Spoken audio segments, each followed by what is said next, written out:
Hey guys, welcome back to my channel Digital Help LTD। तो सब आज video বিষয় আপোনালোকে বিনামূলীয়া যে আপোনালোকে সৰকাৰৰ পৰা সিলাই মেচিন দি আছে সুইং মেচিন হেতু কাৰণে কেনেকৈ এপ্লাই কৰিব হেতু সময় ভিডিও দেখুৱাম। তো সব আপোনালোকে সময় ভিডিও চাই থাকিব। তো সব সুইমিং মেচিন এপ্লাই কাৰণে তো সব আপোনালোকৰ এটা অপচনৰ প্ৰয়োজন হ'ব। তো সব আপোনালোকে এইটো অপচনত আহি যাব। তো সব এই অপচনটো কেনেকৈ আহিব মই আপোনালোকৰ ভিডিও লাষ্টত দেখুৱাম। তো সব আপোনালোকে এইটো অপচনত অহাৰ পিছত আপোনালোকে সিলাই মেচিন এপ্লাই কৰাৰ কাৰণে দেখা পাইছে ইয়াতে আসাম ডেভেলপমেণ্ট বোৰ্ড। তো সব দেখা পাইছে কোৰ্স নাম্বাৰ 1 দেখা আছে। ইয়াতে আপোনালোকৰ বহুত অপচন আছে। ইয়াতে আপোনালোকে মিডল যেটো অপশন আছে ডিস্ট্রিবিউশন অফ সুইং মেচিন এটা আপনারা ক্লিক করে দিব। ক্লিক করে দেওয়ার পিছত তো software upload all file select করব। করার পিছত তো সফটওয়্যার দেখা পাইছে ইয়াতে আপনাদের ক্যান্ডিডেট নেম আপনার ক্যান্ডিডেট নেম দিব, ফাদার নেম দি দিব বা গার্জিয়ান নাম দিব। তার পিছত আপনাদের মোবাইল নাম্বার দিব এটা। তার পিছত আপনাদের এতে সিলেক্ট জেন্ডার আপনাদের ক্লিক করি আপনাদের এরপর আপনাদের জেন্ডার এতে ক্লিক করে লিব। ক্লিক করে লওয়ার পিছত তো সফটওয়্যার দেখা পাইছে ভিলেজ টাউন আপনাদের যে ভিলেজ টাউন হয় এটা আপনাদের এতে সিলেক্ট করে দিব। দেওয়ার পিছত তো সব আপনাদের কাছে পোস্ট অফিস আপনাদের যে পোস্ট অফিস আছে পোস্ট অফিসটো ইয়াতে সিলেক্ট করে দিব। দেওয়ার পিছত তো সব পুলিশ স্টেশন দি দিব। তার পিছত আপনাদের দেখা পাইছে সিলেক্ট স্টেট এতে ক্লিক করি আপনাদের স্টেট সিলেক্ট করে লব। করার পিছত তো সব দেখা পাইছে তার পিছত এতে সিলেক্ট ডিস্ট্রিক্ট এতে ক্লিক করি আপনাদের যে নিজৰ ডিস্ট্ৰিক্ট আছে সেই ডিস্ট্ৰিক্টটো আপনাদেৰ এতে সিলেক্ট কৰে লব। সিলেক্ট কৰে লোৱাৰ পিছত তো সব দেখা পাইছে এতে দেখা পাইছে সিলেক্ট ব্লক আপনাদের এতে ক্লিক করি আপনাদের নিজৰ যেটো ব্লক হয় এই ব্লকটো সিলেক্ট করে লব। করার পিছত তো সব দেখা পাইছে পোস্টেল পিন আপনাদের যে পিনকোড আছে সেই পিনকোডটো এতে বহাই দিব। তার পিছত আপনাদের ডেট অফ বাৰ্থটো বহাই দিব। তার পিছত আধার নাম্বারটা আপনাদের এতে বহাই দিব। বহাই দেওয়ার পিছত তো সব তল স্ক্রল করব। করার পিছত তো সব দেখা আছে এডুকেশন কোয়ালিফিকেশন আপনাদের এডুকেশন কোয়ালিফিকেশন কিমান এতে ক্লিক করব। ক্লিক করি আপনাদের মানে যেটো কোয়ালিফিকেশন হয় এইটো আপনাদের সিলেক্ট করব।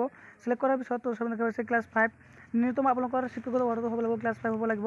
তো সব আপনাদের এইটো অৰ্হতা আপনাদের এতে ক্লিক করে লব। ক্লিক করার পিছত তো সব দেখা পাইছে এতে তল স্ক্রল করব। করার পিছত এতে দেখা পাইছে আপনাদের পার্সেন্টেজ এসএলসি পার্সেন্টেজ বহাই দিব। তার পিছত দেখা পাইছে পার্সেন্টেজ এসএলসি এতে এইটো বহাই দিব। তার পিছত পার্সেন্টেজ ইন গ্রাজুয়েশন আপনারা যদি গ্রাজুয়েশন করেছে তেনে আপনাদের গ্রাজুয়েশনের মাত্রা এতে বহাই দিব। তার পিছত তল স্ক্রল করব। করার পিছত দেখা পাইছে সিলেক্ট কাস্ট আপনাদের এতে ক্লিক করি আপনাদের যেটো নিজৰ যেটো কাস্ট হয় সেই কাস্টটো আপনাদেৰ এৰ পৰা সিলেক্ট কৰি লব। সিলেক্ট করার পিছত তো সব দেখা পাইছে এতে সিলেক্ট কমিউনিটি এতে আপনাদের হিন্দু মুসলিম খ্রিস্টান জৈন পার্সি শিখ যেটো হয় আপনাদের এটো এর পৰা সিলেক্ট কৰি লব। করার পিছত তো সব দেখা পাইছে সিলেক্ট প্রিভিয়াস ট্রেনিং যদি আপনাদের ট্রেনিং করেছে তাহলে এই দিব আর ট্রেনিং করা না তাহলে নো দিব। তারপর দেখা পাইছে আপনাদের distribution of training receive application internet training description যদি রুল ট্রেনিং করেছে আপনাদের এটো এতে ডিসক্রিপশনটো বহাই দিব। আর যদি করা নাই এটুকু বহাই দিব নালাগে। তারপর জানুৱাৰী 2024 1 জানুৱাৰী 2024 ভিতৰত আপনাদেৰ বয়সটো কিমান হৈছে এতে আপনাদেৰ বহাই দিব। বহাই দিয়াৰ পিছত তো সব দেখা পাইছে আপনাদের enter annually family annually income আপনাদের ফ্যামিলি এনুয়ালি ইনকাম কিমান হয় এতে বহাই দিব লাগিব। আপনাদের মানে এনুয়াল ইনকামটো 3 লাখৰ নিচেত তলত হ'ব লাগিব। তারপর দেখা পাইছে আপনাদের ডকুমেন্ট আপলোড এতে ক্লিক করি চুজ ফাইলত ক্লিক করি আপনাদের কি ফাইলত গৈ আপনাদের ক্যান্ডিডেট ফটো আপলোড কৰিব লাগিব। ফটোটো ম্যাক্সিমাম 100 কেবিৰ তলত হ'ব লাগিব।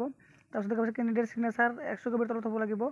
তারপর identity proof voter ID card pan card আপনাদের যে কোনো ডকুমেন্টস এতে ক্লিক করে আপনাদের আপলোড করে লব। তারপর দেখা পাইছে এড্রেস প্রুফ আধার কার্ড দিয়ে দিব। তারপর স্কুল সার্টিফিকেট দিব আপলোড করি। তারপর ইনকাম সার্টিফিকেট তারপর দেখা পাইছে এজ প্রুফ এডমিট কার্ড বা এসএলসি আধার পিডিএফ আপনাদের এতে আপলোড করে দিব। আপলোড করে দেওয়ার পিছত তো সব সকলোখিনি ডিটেইলস আপনাদের মানে ভালকে চাই লব। চাই লোৱাৰ পিছত তো সব আপনাদেৰ কি কৰিব লাষ্টত আহি এখানে একেবারে সাবমিট বাটনত ক্লিক করে দিব। সাবমিট বাটনত ক্লিক করার পিছত তো সব আপনাদের মাজত একটা একাউন্ট লিষ্ট আহি যাব। তো একাউন্ট লিষ্ট আপনাদের ডাউনলোড কৰি বা স্ক্রিনশট করে রাখি দিব। তো সব এনেকৈ আপনাদের যি সুইং মেচিন সিলাই মেচিন দিয়া আছে আপনাদের এনেকৈ অনলাইন আবেদন কৰিব পাৰিব। তো সব আপনাদেৰ অসুবিধাৰ কাৰণে এই অপশনটোৰ লিংকটো মই ভিডিও ডিসক্ৰিপশনত দি ৰাখিম। তাৰপৰ গৈ আপনাদেৰ ডাইৰেক্ট ভিজিট কৰিলে আপনাদেৰ এইটো অপশনত আহি যাব। তো সব এনেকৈ আপনাদেৰ সিলাই মেচিন কাৰণে আবেদন কৰিব পাৰিব। তো সব আজি ভিডিওটো এখানেতে যদি ভিডিও ভাল লাগে মোৰ ভিডিও লাইক কৰিব শেয়াৰ কৰিব আৰ সদায় এনে ধৰণৰ ইনফৰমেশন ভিডিও পাবলৈ মোৰ চেনেলটো সাবস্ক্ৰাইব কৰি নাপাহৰিব। Thank you for watching my video.